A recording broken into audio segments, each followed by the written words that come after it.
नबी पाक अलैहिस्सलाम ने फरमाया है कि हज़रत अवैस करनी उनकी दुआ की बरकत से अल्लाह मेरी उम्मत के लोगों की बख्शिश करेगा।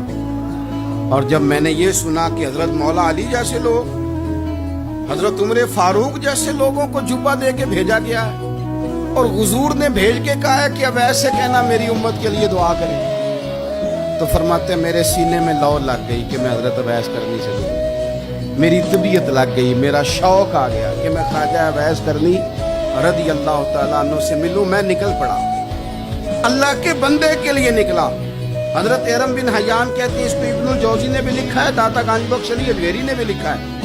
कहते हैं मैं ढूंढने लगा हजरत अवैस करनी को, बड़े शहरों में गया पर वो मिले नहीं। दाता साहब कहते हैं वो हाल वाले आदमी, उन पर भी हाल तारी रहता था, असी किसी दे कुछ नहीं जलाते ना कोई साडा दर्दी, वो भी अपनी कैफियत में रहते थे। दाता साहब ने लिखा है जब दुनिया हंसती थी तो हज़रत अवैस करनी रोया करते थे, जब लोग रोते थे तो वो हंसते थे। वो सादा ग़िज़ा खाते थे, किसी से कोई लेन देन नहीं, अपने तर्ज़े कलाम, अपनी जिंदगी। ये लोग भी बड़े शानदार होते हैं।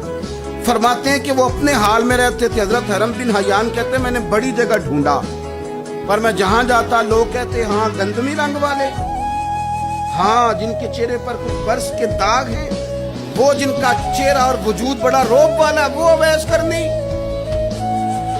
कहते हैं मैं ढूंढता ढूंढता जिस शहर में जाता लोग कहते वो आए थे पर चले गए।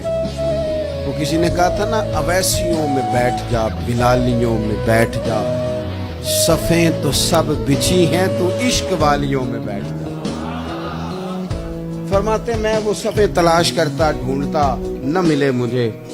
बिल आखिर मैं इराक पहुंच गया, नहरे फुरात के किनारे सारी दुनिया से अलहदा होके वुज़ू कर रहे। कहते मैं पीछे खड़ा हूं, मैंने जाकर अस्सलामु अलैकुम, तो हज़रत अवैस करनी चेहरा उठा के कहने लगे वालेकुम अस्सलाम हरम बिन हयान। तो मैंने कहा हुजूर आप मुझे जानते हैं? फरमाने लगे आरिफ तू रूही मिर रूही का, मेरी रूह तेरी रूह की जानने वाली है। कहते मैंने कहा हुजूर को नसीहत कर दे। तो फरमाने लगे पहली नसीहत तो ये है कि आज के बाद मुझे मिलने ना आना, मैं नहीं पसंद करता, मैं तन्हा रहना चाहता हूँ, मुझे नहीं शोहरत अच्छी लगती, मेरा नहीं दिल करता लोग मेरे पीछे भागे।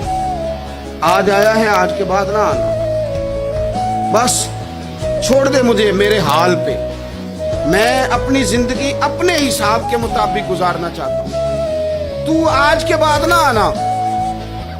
और फिर फरमाने लगे अगली नसीहत ये है कि जो रब ने तुझे दे दिया है ना उस पर राजी हो जा, अगर उस पर राजी नहीं होगा तो तू तकलीफ में रहेगा। फरमाते मैंने फिर कहा मेरे लिए दुआ कर दे, तो उन्होंने हाथ उठाए, कहने लगे या अल्लाह मेरी और इसकी जन्नत में मुलाकात करा दे। उन्होंने चेहरे पे हाथ फेरे और फरमाने लगे अब तू जा, मैं कोशिश करूंगा तुझे दुआओं में याद रखूं, तू भी कोशिश करना मुझे दुआ में याद रखना। फरमाते ये कहते कहते ना वो रास्ता बदल गए और गली का कोना वो जब मुड़े तो फिर मैं ढूंढता रहा, दोबारा जिंदगी भर मिले नहीं, लेकिन मेरा प्यार सच्चा था। वो मुझे वैसे तो नहीं मिले पर ख्वाब में कई दफ़ा मिल जाते, और ख्वाब मेरी विच भी आया माही, तो मैं फिर ਉਹਦੇ गल विच पा लईयां बावां, ते डर दी मारी अख भी ना खोला, किते फिर विछड़ ना जावां।